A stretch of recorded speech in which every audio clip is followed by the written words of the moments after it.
l'important, c'est que nous nous tournions ensemble vers le gouvernement pour réclamer une politique sociale digne de ce nom.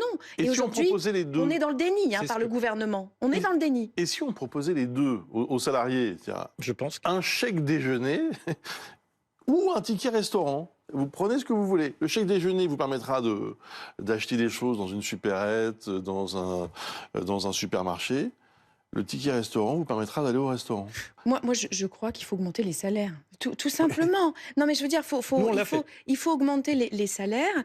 Il faut que les aides sociales puissent être indexées sur l'inflation, etc., pour que les gens puissent se nourrir correctement. Après, il y a des politiques sociales. Il y a eu des augmentations de salaire en France, de l'ordre de 3 à 4 selon les secteurs. Qui sont inférieurs à l'inflation, parce que c'est un métier tendu, que vous avez du mal à recruter, etc.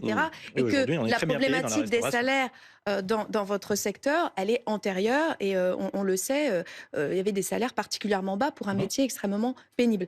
Donc c'est une politique globale, en fait, pour permettre que les personnes dans notre pays, toutes, puissent se nourrir correctement.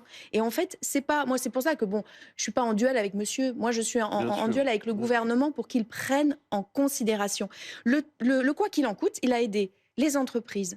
Mais les personnes précaires, il ne les a pas suffisamment aidées. Donc on se retrouve là avec finalement en cascade tous les problèmes sociaux et l'aggravation de la pauvreté. Donc il faut augmenter les salaires et il faut aussi bien sûr développer tout un tas de politiques sociales dans les entreprises, que ce soit l'accès à une pause déjeuner de qualité, que ce soit aussi l'accès à la culture, que ce soit... Enfin, les politiques sociales dans les entreprises sont essentielles et pour cela d'ailleurs, on a besoin de partenaires sociaux qui soient présents pour représenter les salariés.